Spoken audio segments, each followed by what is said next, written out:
अगर आप हमेशा सुखी और खुश रहना चाहते हो तो ये वीडियो आपके लिए ही है। चाणक्य के द्वारा कुछ बताई गई ऐसे बातें हैं जिससे आप अपने जीवन में सुख की प्राप्ति कर सकते हैं। तो बिना किसी देरी के जान लेते हैं कि वो क्या तरीका है जिससे आप सुखी रह सकते हैं। झूठ बोलना, बिना सोचे समझे किसी कार्य को प्रारंभ कर देना, दुस्साहस करना, छल कपट करना, मूर्खतापूर्ण कार्य करना, लोभ करना, अपवित्र रहना और निर्दयता ये स्त्रियों के स्वाभाविक दोष हैं। स्त्रियों में प्राय ये दोष पाए जाते हैं। वे सामान्य बात पर भी झूठ बोल सकती हैं, अपनी शक्ति का विचार न करके अधिक साहस दिखाती हैं, छल कपटपूर्ण कार्य करती हैं। मूर्खता, अधिक लोभ, अपवित्रता तथा निर्दयी होना ये ऐसी बातें हैं जो प्रायः स्त्रियों के स्वभाव में होती हैं। ये स्त्रियों के स्वाभाविक दोष हैं, अर्थात अधिकांश स्त्रियों में ये होते हैं। अब तो स्त्रियां शिक्षित होती जा रही हैं, समय बदल रहा है, लेकिन आज भी अधिकांश अशिक्षित स्त्रियां इन दोषों से युक्त हो सकती हैं।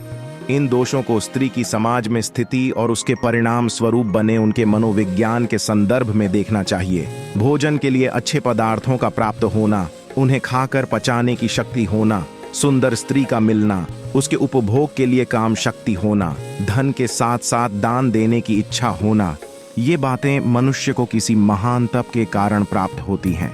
भोजन में अच्छी वस्तुओं की कामना सभी करते हैं, परंतु उनका प्राप्त होना और उन्हें पचाने की शक्ति होना भी आवश्यक है। प्रत्येक व्यक्ति चाहता है कि उसकी पत्नी सुंदर हो, परंतु उसके उपभोग के लिए व्यक्ति में काम शक्ति भी होनी चाहिए। प्रत्येक व्यक्ति चाहता है कि उसके पास धन हो, परंतु धन प्राप्ति के बाद कितने ऐसे लोग हैं जो उसका सदुपयोग कर पाते हैं। धन का सदुपयोग दान में ही है। अच्छी जीवन संगिनी, शारीरिक शक्ति, पौरुष एवं निरोगता, धन तथा वक्त, जरूरत पर किसी के काम आने की प्रवृत्ति आदि पूर्व जन्मों में किन्हीं शुभ कर्मों द्वारा ही प्राप्त होते हैं। जिसका बेटा वश में रहता है, पत्नी पति की इच्छा के अनुरूप कार्य करती है, और जो व्यक्ति धन के कारण पूरी तरह संतुष्ट है, उसके लिए पृथ्वी ही स्वर्ग के समान है। प्रत्येक व्यक्ति संसार में सुखी रहना चाहता है, यही तो स्वर्ग है।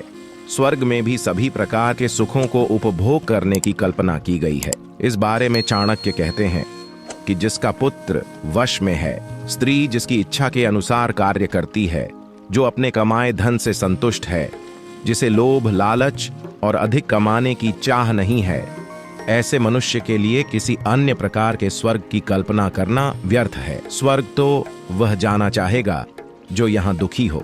पुत्र उन्हें ही कहा जा सकता है जो पिता के भक्त होते हैं। पिता भी वही है जो पुत्रों का पालन पोषण करता है। इसी प्रकार मित्र भी वही है जिस पर विश्वास किया जा सकता है, और भार्या अर्थात पत्नी भी वही है जिससे सुख की प्राप्ति होती है। चाणक्य का मानना है कि वही गृहस्थ सुखी है जिसकी संतान उसके वश में है और उसकी आज्ञा का पालन करती है। चाणक्य के अनुसार पिता का भी कर्तव्य है कि वह अपनी संतान का पालन पोषण भली प्रकार से करे।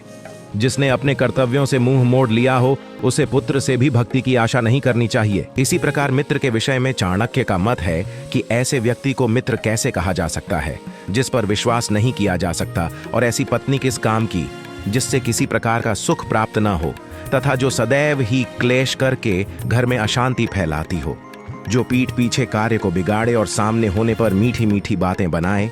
ऐसे मित्र को उस घड़े के समान त्याग देना चाहिए जिसके मुंह पर तो दूध भरा हुआ है परंतु अंदर विष हो। जो मित्र सामने चिकनी चुपड़ी बातें बनाता हो और पीठ पीछे उसकी बुराई करके कार्य को बिगाड़ देता हो, ऐसे मित्र को त्याग देने में ही भलाई है। चाणक्य कहते हैं कि वह उस वर्तन के समान है जिसके ऊपर के हिस्से में दूध भरा है परंतु अंदर विष भरा हुआ हो। ऊपर से मीठे और अंदर से दुष्ट व्यक्ति को मित्र नहीं कहा जा सकता। यहाँ एक बात विशेष रूप से ध्यान देने की है कि ऐसा मित्र आपके व्यक्तिगत और सामाजिक वातावरण को भी आपके प्रतिकूल बना देता है।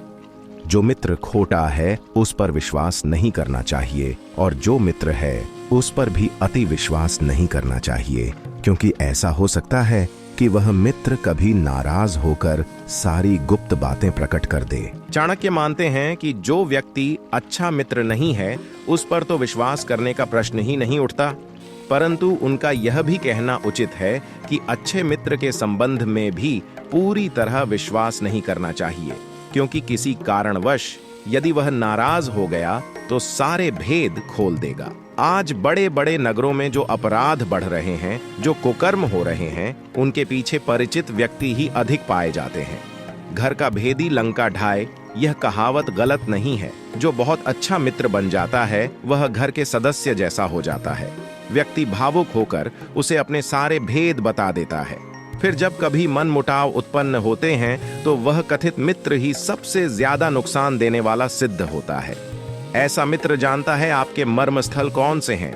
घर में काम करने वाले कर्मचारी के बारे में भी इस प्रकार की सावधानी रखना आवश्यक है। मन से सोचे हुए कार्य को वाणी द्वारा प्रकट नहीं करना चाहिए, परंतु मनन पूर्वक भलो प्रकार सोचते हुए उसकी रक्षा करनी चाहिए और चुप रहते हुए उस सोची हुई बात को कार्य रूप में बदलना चाहिए। आचार्य का कहना है कि व्यक्ति को कभी किसी को अपने मन का भेद नहीं देना चाहिए। जो भी कार्य करना है उसे अपने मन में रखें और समय आने पर पूरा करें। कुछ लोग किए जाने वाले कार्य के बारे में गाते रहते हैं। इस प्रकार उनकी बात का महत्व कम हो जाता है और यदि किसी कारणवश वह व्यक्ति उक्त कार्य को पूरा न कर सके तो उसकी हंसी होती है। इससे व्यक्ति का विश्वास भी कम होता है। फिर कुछ समय बाद ऐसा होता है कि लोग उसकी बातों पर ध्यान नहीं देते, उसे वे सिर पैर की हाँकने वाला समझ लिया जाता है। अतः बुद्धिमान को कहने से अधिक करने के प्रति प्रयत्नशील होना चाहिए। मूर्खता और जवानी निश्चित रूप से दुखदायक होती है। दूसरे के घर में निवास करना अर्थात किसी पर आश्रित होना तो अत्यंत कष्टदायक होता है। मूर्ख होना कष्टदायक है क्योंकि वह स्वयं को, अपनों को और दूसरों को एक समान हानि पहुंचाता है। मूर्खता के समान यौवन भी दुखदायी इसलिए माना गया है क्योंकि उसमें व्यक्ति काम, क्रोध आदि विकारों के आवेग में उत्तेजित होकर कोई भी मूर्खतापूर्ण कार्य कर सकता है, जिसके कारण उसे, उसके अपनों और दूसरे लोगों को अनेक कष्ट उठाने पड़ सकते हैं। चाणक्य कहते हैं कि ये बातें तो कष्टदायक हैं ही, परंतु इनसे भी अधिक कष्टदायक है दूसरे के घर में रहना, क्योंकि दूसरे के घर में रहने से व्यक्ति की स्वतंत्रता समाप्त हो जाती है, जिससे व्यक्तित्व का पूर्ण रूप से विकास नहीं हो पाता। सभी पहाड़ों पर रत्न और मणियां नहीं मिलती, न ही प्रत्येक हाथी के मस्तक में गजमुक्ता नामक मणि होती है। प्रत्येक वन में चंदन भी उत्पन्न नहीं होता। इसी प्रकार सज्जन पुरुष सब स्थानों पर नहीं मिलते। आचार्य चाणक्य के अनुसार प्रत्येक स्थान पर सब कुछ उपलब्ध नहीं होता। विशिष्ट वस्तुएं विशेष स्थानों पर ही होती हैं। उन्हें वहीं ढूंढना चाहिए और उसी के अनुसार उनका मूल्यांकन भी करना चाहिए। माणिक्य एक लाल रंग का बहुमूल्य रत्न होता है जो सभी पर्वतों पर अथवा खानों में प्राप्त नहीं हो सकता। ऐसी मान्यता है कि विशिष्ट हाथियों के माथे में एक बहुमूल्य मोती होता है। सब जंगलों और वनों में चंदन के वृक्ष जिस प्रकार नहीं मिलते, उसी प्रकार सज्जन व्यक्ति भी सभी स्थानों पर दिखाई नहीं देते, अर्थात श्रेष्ठ वस्तुएं मिलनी दुर्लभ होती हैं। बुद्धिमान लोगों को चाहिए कि वह अपने पुत्र और पुत्रियों को अनेक प्रकार के अच्छे गुणों से युक्त करें, उन्हें अच्छे कार्यों में लगाएं, क्योंकि नीति जानने वाले और अच्छे गुणों से युक्त सज्जन स्वभाव वाले व्यक्ति ही कुल में पूजनीय होते हैं। चाणक्य कहते हैं कि बचपन में बच्चों को जैसी शिक्षा दी जाएगी, उनके जीवन का विकास उसी प्रकार का होगा। इसलिए माता पिता का कर्तव्य है कि वे उन्हें ऐसे मार्ग पर चलाएं जिससे उनमें चातुर्य के साथ साथ शील स्वभाव का भी विकास हो। गुणी व्यक्तियों से ही कुल की शोभा होती है। वे माता पिता बच्चों के शत्रु हैं जिन्होंने बच्चों को पढ़ाया लिखाया नहीं, क्योंकि अनपढ़ बालक विद्वानों के समूह में शोभा नहीं पाता, उसका सदैव तिरस्कार होता है। विद्वानों के समूह में उसका अपमान उसी प्रकार होता है जैसे हंसों के झुंड में बगुले की स्थिति होती है। केवल मनुष्य जन्म लेने से ही कोई बुद्धिमान नहीं हो जाता, उसके लिए शिक्षित होना अत्यंत आवश्यक है। शक्ल, सूरत, आकार, प्रकार तो सभी मनुष्यों का एक जैसा होता है, अंतर केवल उनकी विद्वत्ता से ही प्रकट होता है। जिस प्रकार सफेद बगुला सफेद हंसों में बैठकर हंस नहीं बन सकता, उसी प्रकार अशिक्षित व्यक्ति शिक्षित व्यक्तियों के बीच में बैठकर शोभा नहीं पा सकता। इसलिए माता पिता का कर्तव्य है कि वे बच्चों को ऐसी शिक्षा दें जिससे वे समाज की शोभा बन सकें। लाड दुलार से पुत्रों में बहुत से दोष उत्पन्न हो जाते हैं। उनकी ताड़ना करने से अर्थात दंड देने से उनमें गुणों का विकास होता है। इसलिए पुत्रों और शिष्यों को अधिक लाड दुलार नहीं करना चाहिए, उनकी ताड़ना करते रहनी चाहिए। यह ठीक है कि बच्चों को लाड प्यार करना चाहिए, किंतु अधिक लाड प्यार करने से बच्चों में अनेक दोष भी उत्पन्न हो सकते हैं। माता पिता का ध्यान प्रेमवश उन दोषों की ओर नहीं जाता। इसलिए बच्चे यदि कोई गलत काम करते हैं तो उन्हें पहले ही समझा बुझाकर उस गलत काम से दूर रखने का प्रयत्न करना चाहिए। बच्चे के द्वारा गलत काम करने पर उसे नजरअंदाज करके लाड प्यार करना उचित नहीं। बच्चे को डांटना भी चाहिए, किए गए अपराध के लिए दंडित भी करना चाहिए ताकि उसे सही गलत की समझ आए। व्यक्ति को एक वेद मंत्र का अध्ययन, चिंतन अथवा मनन करना चाहिए। यदि वह पूरे मंत्र का चिंतन मनन नहीं कर सकता तो उसके आधे अथवा उसके एक भाग का, और यदि एक भाग का भी नहीं तो एक अक्षर का ही प्रतिदिन अध्ययन करे। ऐसा नीति शास्त्र का आदेश है। अपने दिन को व्यर्थ न जाने दें। अध्ययन आदि अच्छे कार्यों को करते हुए अपने दिन को सार्थक बनाने का प्रयत्न करें। चाणक्य कहते हैं कि मनुष्य जन्म बड़े भाग्य से मिलता है, इसलिए उसे व्यर्थ नहीं जाने देना चाहिए। व्यक्ति को चाहिए कि वह अपना समय, अपना दिन वेद आदि शास्त्रों के अध्ययन में ही बिताए तथा उसके साथ साथ दान आदि अच्छे कार्य भी करे। महान पुरुषों की विशेषताओं का वर्णन करते हुए कहा गया है, व्यसनम श्रुतौ, अर्थात श्रेष्ठ ग्रंथों का अध्ययन करना उनका व्यसन होता है। पत्नी का बिछुड़ना, अपने बंधु बांधवों से अपमानित होना, कर्ज चढ़े रहना, दुष्ट अथवा बुरे मालिक की सेवा में रहना, निर्धन बने रहना, दुष्ट लोगों और स्वार्थियों की सभा अथवा समाज में रहना, ये सब ऐसी बातें हैं जो बिना अग्नि के शरीर को हर समय जलाती रहती हैं। सज्जन लोग अपनी पत्नी के वियोग को सहन नहीं कर सकते। यदि उनके अपने भाई बंधु उनका अपमान अथवा निरादर करते हैं तो वह उसे भी नहीं भुला सकते। जो व्यक्ति कर्जे से दबा है उसे हर समय कर्ज न उतार पाने का दुख रहता है। दुष्ट राजा अथवा मालिक की सेवा में रहने वाला नौकर भी हर समय दुखी रहता है। निर्धनता तो ऐसा अभिशाप है जिसे मनुष्य सोते और उठते बैठते कभी नहीं भुला पाता। उसे अपने स्वजनों और समाज में बार बार अपमानित होना पड़ता है। अपमान का कष्ट मृत्यु के समान है। ये सब बातें ऐसी हैं जिनसे बिना आग के ही व्यक्ति अंदर ही अंदर जलता रहता है। जीते जी चिता का अनुभव करने की स्थिति है यह।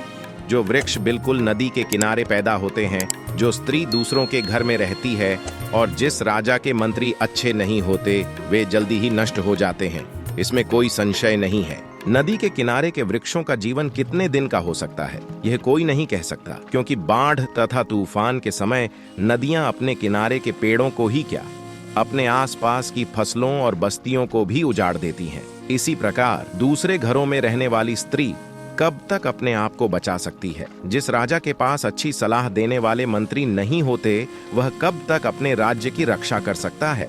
अर्थात ये सब निश्चय पूर्वक जल्दी ही नष्ट हो जाते हैं। ब्राह्मणों का बल विद्या है, राजाओं का बल उनकी सेना, व्यापारियों का बल उनका धन है और शूद्रों का बल दूसरों की सेवा करना है। ब्राह्मणों का कर्तव्य है कि विद्या ग्रहण करें। राजाओं का कर्तव्य यह है कि सैनिकों द्वारा वे अपने बल को बढ़ाते रहें। वैश्यों को चाहिए कि वे पशुपालन और व्यापार द्वारा धन बढ़ाएं। शूद्रों का बल सेवा है। चाणक्य ने इस श्लोक में चारों वर्णों के कर्तव्यों की ओर संकेत किया है। उनके अनुसार चारों वर्णों को अपने अपने कार्यों में निपुण होना चाहिए। समाज में किसी की स्थिति कम नहीं है। समय के अनुसार परिस्थितियां बदलती हैं। संभवतः किसी समय जन्म के अनुसार चारों वर्ण माने जाते रहे हों, परंतु तथ्य यह है कि वर्णों की मान्यता कार्यों पर निर्भर करती है। इसलिए किसी भी कुल में जन्म लेने वाला व्यक्ति शिक्षा के क्षेत्र में है तो उसे ब्राह्मण ही माना जाएगा। जो व्यक्ति व्यापार करता है, कृषि कार्य में लगा है, पशुपालन करता है, उसे वैश्य माना जाएगा। जो सेना में भर्ती हैं अथवा सेना से संबंधित कार्य कर रहा है उसे क्षत्रिय कहा जाएगा। शेष व्यक्ति शूद्रों की श्रेणी में आते हैं। शूद्र भी शिक्षित हो सकता है, परंतु किसी भी वर्ण में पैदा हुआ व्यक्ति जो लोगों की सेवा के कार्य में लगा है उसे शूद्र माना जाएगा। शूद्र का अर्थ नीच नहीं है। आज्ञा पालन की भावना शूद्र का विशेष गुण है। प्राय इस श्रेणी के लोग मानसिक रूप से संतुष्ट होते हैं। वेश्या निर्धन पुरुष को, प्रजा पराजित राजा को, पक्षी फलहीन वृक्षों को, और अचानक आया हुआ अतिथि भोजन करने के बाद घर को त्याग कर चले जाते हैं। आचार्य ने यहाँ संबंधों की सार्थकता की ओर संकेत किया है। कोई तभी तक संबंध रखता है जब तक उसके स्वार्थ की पूर्ति होती है। वेश्या का धंधा पर पुरुषों से धन लूटना होता है।